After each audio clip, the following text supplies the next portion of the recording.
While Jesus was teaching in the temple, he said, "How can the scribes say that the Messiah is the son of David?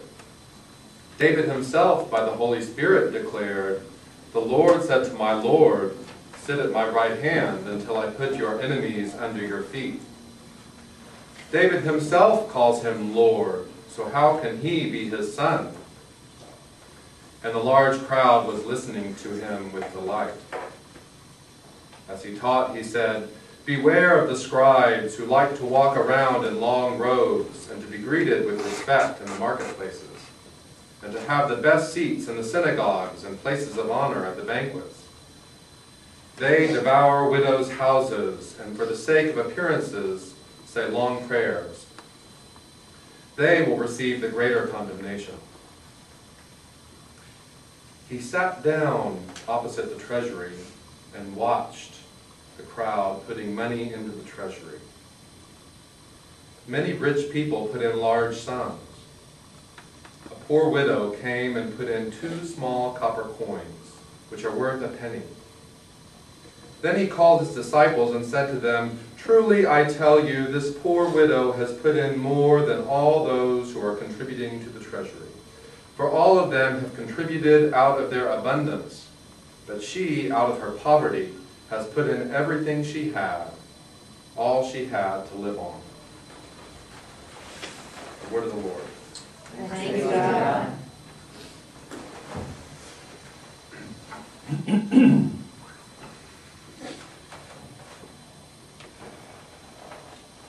May the words of my mouth and the meditations of our hearts be aligned with your love, O God, our courage, our healing strength, and our freedom. Amen. Amen. A show started airing on a cable channel last year that I just can't help myself from watching. It's a show that's based in what they call postmodern humor, a genre I still haven't figured out yet. Most days I think that whoever invented that term did not really have a sound basis in postmodern philosophy, but rather wanted an excuse to create humor without any limits. Anyway, the name of this show that I started watching is The Sarah Silverman Show. Maybe some of you are familiar with it. It's a very no-holds-barred, everything-is-in-limits kind of show. Well, that's the kind of humor that really does it for me. It makes me laugh because it brings to light so many of our society's contradictions, so many of the things that I hadn't realized were ridiculous, or ironic, or horrifying. I find myself laughing at those situations just for lack of any other productive outlet for the emotions they bring up in me.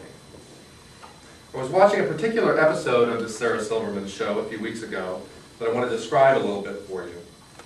I get that in this kind of humor, it's just not for everybody, and that there's a certain kind of depravity in it, that it is the point of that is the point of postmodern humor after all. So please don't think I'm asking you to just rush out and watch the Sarah Silverman Show. You might find it tremendously offensive. This is just an illustration. This particular episode opens with Sarah watching TV, and an infomercial comes on for an effort to feed underprivileged children. You know the type. We made fun of them last year at the Episcopal Last Gathering, in the scene with Aunt McWhinnie playing Sally Struthers and somebody else playing Zane. Sarah is very disturbed by the images she sees of the underprivileged children. She does not want her daily life to be interrupted by these images, and so she reaches for the remote to tune them out. Unfortunately, the batteries in the remote control have gone out, so she figures that she now has to be inconvenienced to go to the store to buy new batteries for the remote control so that she can change the channel and remove the offending images from her television, and thus from her daily life. Of course, the obvious irony is in the huge distraction she creates for herself with her inability to see the logic of just walking to the TV, and changing the channel manually, or even just unplugging it. Of course, that's part of the humor. And if she realized that, the basis of the rest of the plot for the episode would be ruined. Believe it or not, I thought of Sarah Silverman when I read today's gospel lesson.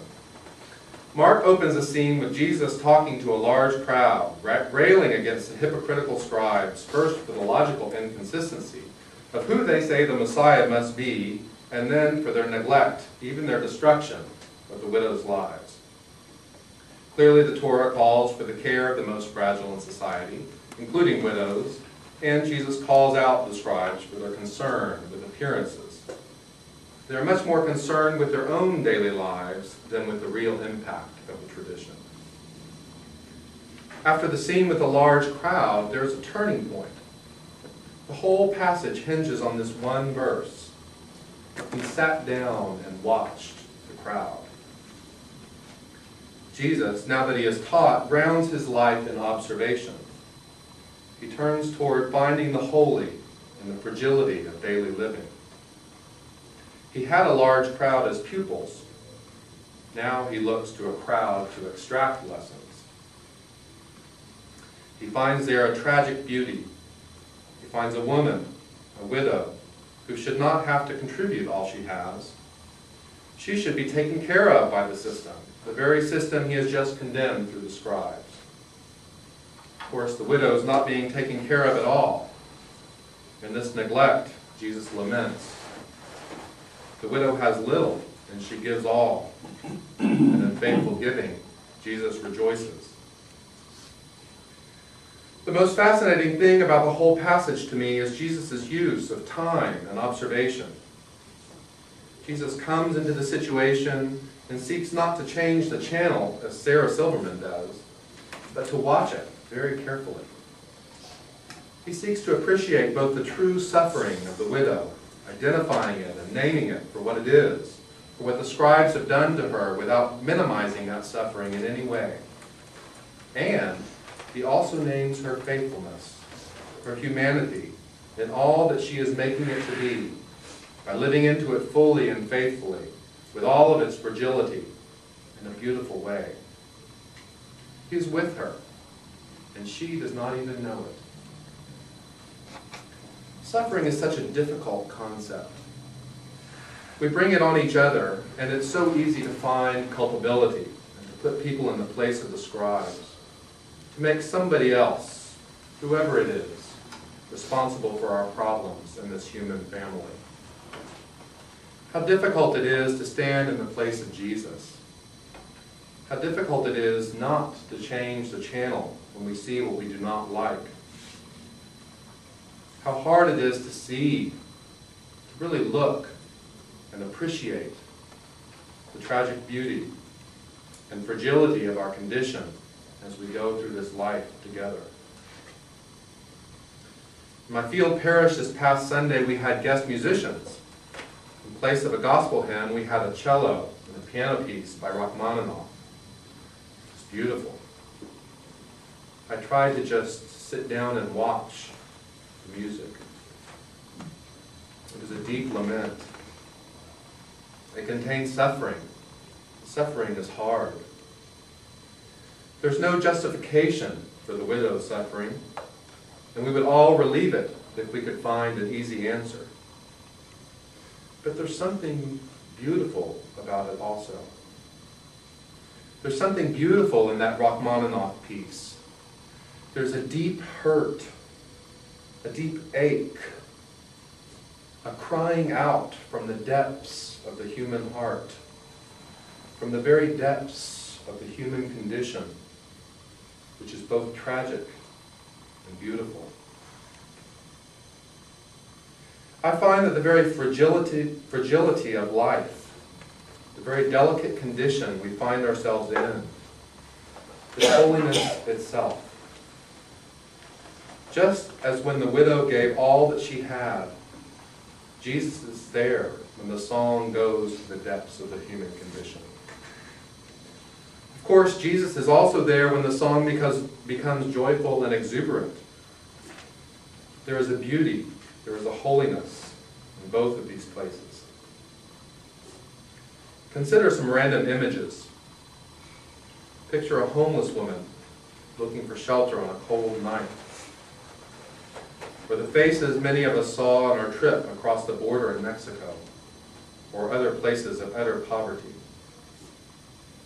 or the face of a starving child smiling, or war-torn Iraq, or people recovering from Katrina in New Orleans, or the tsunami in Thailand, or continued efforts to integrate in post-apartheid South Africa, or in Jena, Louisiana, or a classic image that won the Pulitzer Prize for its beauty, a 9-year-old girl naked, fleeing the wrath, the savagery of war in Vietnam. There's such tragedy in each of these images, in each of these stories. There are some days when we simply cannot bear it, and we have to change the channel. How many of these images have we really studied? But as we look ahead, as we discern our call to service for the world, we sit down and we watch. Do we really have any choice other than that? The reason the Sarah Silverman show is funny is because there's so much a part of us that wants to change the channel when those commercials come on. It resonates in us. It touches a part of our own condition. We hope we can change the channel. We don't want to face the systems we participate in that contribute to the tragedy in the world. We don't even want to look at the potential beauty that is there despite or even in tandem with the tragedy. We just want to look away, be dulled with the preoccupation of looking for batteries, or chasing remote controls, or whatever other mundane tasks we can find to fill the space.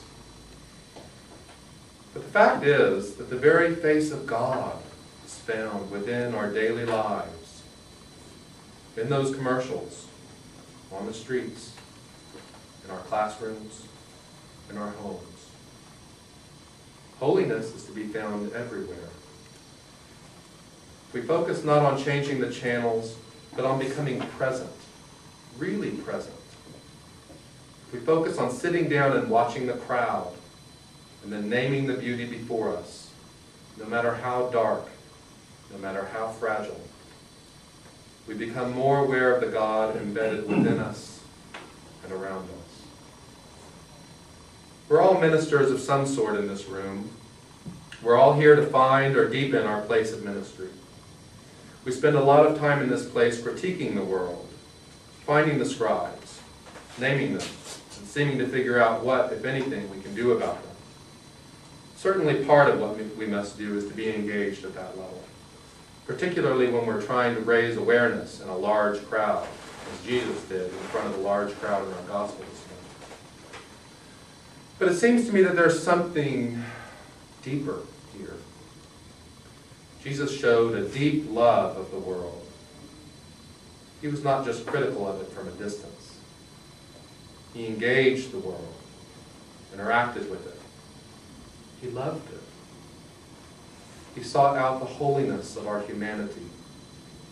He embraced those dark places of our existence that we would rather just not look at sometimes, while calling us to make them better at the same time. He saw the beauty and the horror, the dark, tragic beauty of the human experience, while seeing the hope in the human potential. It seems to me that to engage humanity critically without mirroring also Jesus' love for humanity, all of humanity, in the same way, falls somehow short. It is like the art critic who always finds something to say about how a work of art could have been better, but who also can never quite stand back and say, you know, all in all, I really rather quite like that piece. Wouldn't an effective ministry that involves any type of analytical criticism, like that of Jesus to the scribes, necessarily be based and rooted in a deep love of our very humanity, with all of its fragility and potentiality? I certainly hope so. If not, perhaps we'd better change the channel away from the widow. Thanks be to God. Amen.